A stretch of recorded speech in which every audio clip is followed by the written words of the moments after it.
Akhirnya, Daud mempersiapkan pembangunan bait suci. Untuk itu, Daud mempersiapkan Salomo. Nah, tidak hanya mempunyai visi, tapi Daud juga mempersiapkan berbagai bahan, yaitu besi, tembaga, dan kayu aras. Dia mempersiapkan semuanya dengan sempurna. Jadi dalam 1 Tawarik 22 ayat 5, tinggal satu hal yang harus Daud siapkan. Apakah itu? Anaknya. Karena pikir Daud, Salomo anakku masih muda dan kurang berpengalaman, dan rumah yang harus didirikan bagi Tuhan haruslah luar biasa besarnya sehingga menjadi kenamaan dan termasyhur di segala negeri. Sebab itu baiklah aku mengadakan persediaan baginya. Lalu Daud membuat sangat banyak persediaan sebelum dia mati. Setelah menyiapkan semua bahan, siapa yang Daud siapkan? Yaitu anaknya Salomo. Dia mengajarkan perjanjian Tuhan dengan teliti. Dia ingatkan tentang janji Tuhan. Daud menjadi pengajar tentang janji Tuhan yang dia terima bagi Salomo. Dalam 1 Tawarik 22 ayat 11, Daud juga memberikan dorongan untuk Salomo. Maka sekarang, hai anakku, Tuhan kiranya menyertai engkau, sehingga engkau berhasil mendirikan rumah Tuhan Allahmu seperti yang difirmankannya mengenai engkau. Kemudian dalam ayat yang ke-12, dia juga berkata, hanya Tuhan kiranya memberikan kepadamu akal budi dan pengertian dan membuat engkau menjadi pemegang perintah atas Israel, supaya engkau memelihara Taurat Tuhan Allahmu. Hal apakah yang terpenting bagi Salomo dalam persiapan pembangunan bait suci? Hidup yang menaati firman Tuhan. Hidup yang taat. Daud pun menyadari hal ini melalui relasinya dengan Tuhan di sepanjang hidupnya. Dalam istilah modern, ini bisa disebut tips tentang relasi dengan Tuhan dan tentang perjanjiannya. Hal inilah yang Daud ajarkan kepada anaknya. Apakah isinya? Peliharalah Taurat Tuhan, taatilah itu. Kemudian dia juga berkata dalam ayat 13, engkau akan berhasil jika engkau melakukan dengan setia ketetapan dan hukum yang diperintahkan Tuhan kepada Musa untuk orang Israel. Kuatkanlah dan teguhkanlah hatimu. Janganlah merasa takut dan janganlah tawar hati. Daud tidak hanya menyiapkan materi, tapi juga iman Salomo untuk menjadi penerima janji. Saudara sering mendengar ini kan? Kuatkan dan teguhkanlah hatimu. Janganlah takut dan janganlah tawar hati. Ini juga muncul dalam kitab Yesaya dan juga kitab Yosua. Ini adalah inti yang sangat penting dari perjanjian yang mengalir di dalam perjanjian lama, yaitu bahwa umat perjanjian Allah harus menaati semua firman-Nya. Ketelitian Daud dalam memberikan ajaran kepada Salomo ini harus kita contoh juga di zaman ini. Apa yang harus kita ajarkan kepada generasi kita selanjutnya? Bukankah kita harus ajarkan tentang ketaatan pada janji dan juga firman Tuhan? Daud juga berkata, arahkanlah hati dan jiwamu untuk mencari Tuhan Allahmu. Nah sekarang dengarkanlah dengan sepenuh hati. Dia juga berkata, mulailah mendirikan tempat kudus Tuhan. Itu kasihnya pada Tuhan. Kemudian Daud memberikan tugas kepada suku Lewi satu persatu. Orang Lewi ada sekitar 38.000 orang dan 24.000 di antaranya mengawasi pekerjaan di rumah Tuhan. 6.000 orang menjadi pengatur dan hakim. 4.000 orang penunggu gerbang dan 4.000 orang pemuji.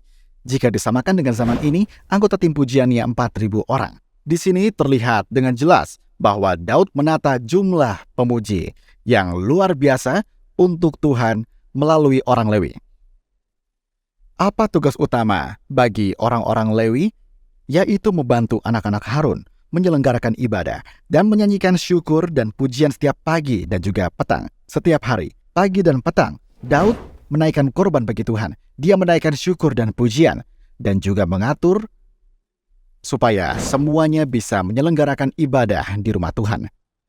Daud pun mengerahkan semua orang Lewi untuk menyelenggarakan ibadah dan memelihara bait suci. Mengapa begitu? Ini adalah isi hati Daud.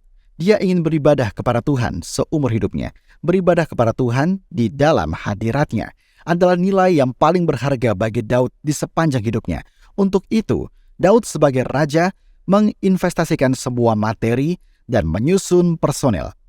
Beribadah kepada Tuhan adalah sebuah prinsip penting dalam hidup Daud.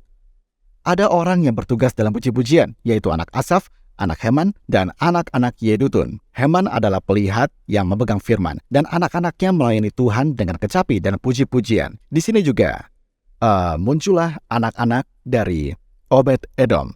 Nah, saudara, anak-anak Obed-Edom menerima berkat yang luar biasa. Tabut perjanjian berada di rumah Obed-Edom selama 3 bulan. Bukankah begitu?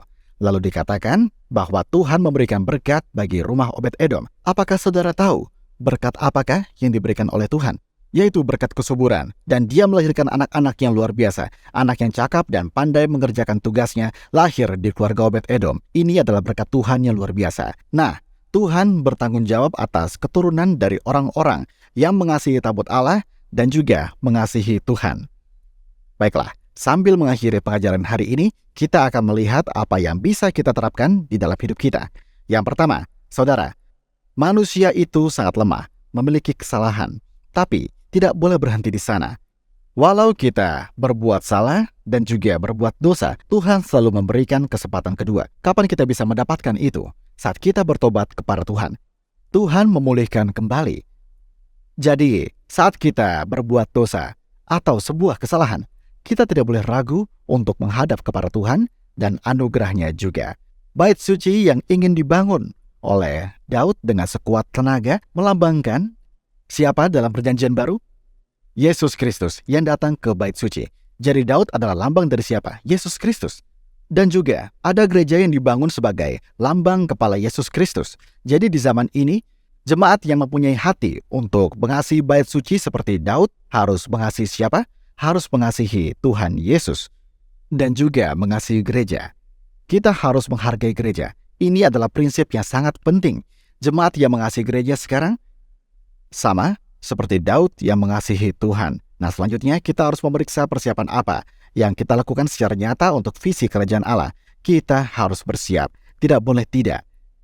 Yang ketiga, apakah kita hidup dengan memprioritaskan kehidupan beribadah kepada Tuhan? Saat kita hidup di dunia ini, seperti Daud yang meletakkan semua prioritas hidupnya dalam ibadah, Tuhan akan disenangkan. Dan saya percaya anugerah dan mukjizatnya akan memenuhi hidup kita. Baiklah, saya akan mengakhiri pengajaran kita hari ini. Pertemuan berikutnya adalah sesi terakhir, yaitu sesi ke-10.